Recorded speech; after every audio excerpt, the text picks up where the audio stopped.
Chennai super Kings को इस अंदाज में जीतते हुए देखा ऐसा लगा कि लाइफ नॉर्मल सी की ओर लौट रही है। हम भी लौटे हमारे 5 पॉइंट वाले रिव्यू को लेकर, इस बार अजीत आगरकर के साथ।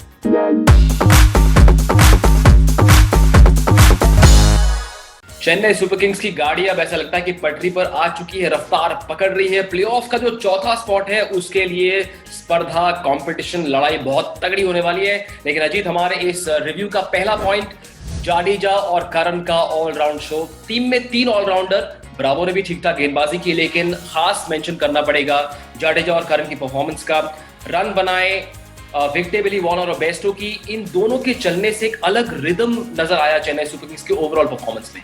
बिल्कुल, और ये पिच चेन्नई के मतलब की थी और टॉस अच्छा जीते, जो इन्होंने पहले बल्लेबाजी की नहीं है ज़्यादा बार इस टूर्नामेंट में, और अच्छा टॉस जीते और एक ऐसे स्कोर पे पहुंचे जो शायद एक विनिंग टोटल नहीं कह सकते, लेकिन एक अच्छी टोटल थी। पर उनकी गेंदबाजी में देखिए, ऑलराउंडर्स होते हैं तब आपको ज़रूर फ़ायदा होता है कैसे आप उनको यूज़ करते हैं।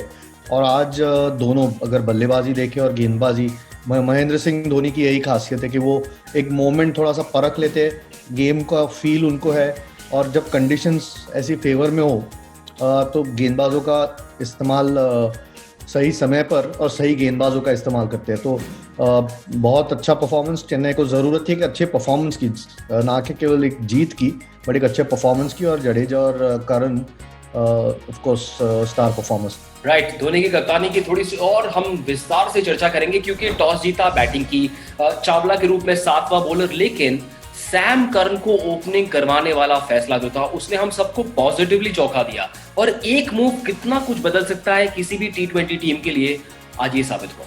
बिल्कुल, और तो खास करके जब चीज़ें आपकी तरफ नहीं जा रही है या आप स्ट्रगल कर रहे हो तो ज़रूर ट्राई करनी चाहिए। और वो अच्छे फॉर्म में है तो क्यों ना उनका इस्तेमाल।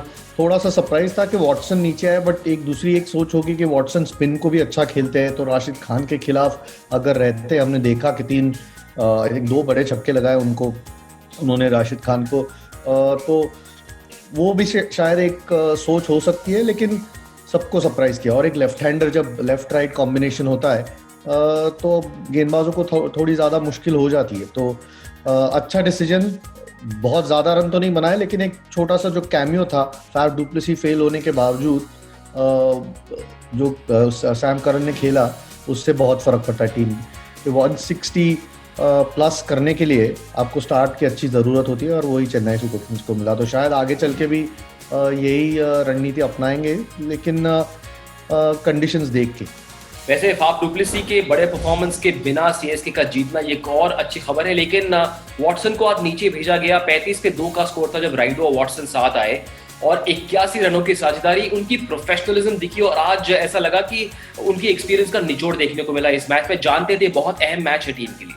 बिल्कुल, और अगर आप देखें तो पता लग रहा था शुरू से कि कंडीशंस उतनी आसान है नहीं, बहुत मुश्किल नहीं, लेकिन थोड़ी सी धीमी होने लग गई है पिचेस। तो शायद आपको विकेटें रखना ज़रूरी है, पिच पे बने रहना ज़रूरी है, तो आप एंड फिर अच्छा कर सकते हो अगर आपके पास विकेटें है तो। और यही अनुभव का फ़र्क पड़ता है कि वॉटसन खेलते तेज़, हमेशा उनको आदत है खेलने की, लेकिन सिचुएशन को परख लेते हैं। और राइडू की तरह ही कि अनुभव का यही फ़ायदा होना चाहिए कि जब आपकी टीम ट्रबल में है तब सिचुएशन के हिसाब से अगर खेलने वाला कोई होता है तो वो एक अनुभवी खिलाड़ी। राइट, हमारा चौथा पॉइंट, नटराजन और खलील आज नहीं चले। 8 ओवर में 86 रन दिए दोनों ने मिलाकर। नटराजन के यॉर्कर्स आज पड़ नहीं रहे थे, बहुत सारे फुल टॉस, लेंथ नहीं पकड़ पा रहे थे, लेकिन क्या दोनों मिलकर वो दे ट्राइंग टू हार्ड, बहुत ज्यादा कोशिश कर रहे थे या कुछ और कर सकते थे?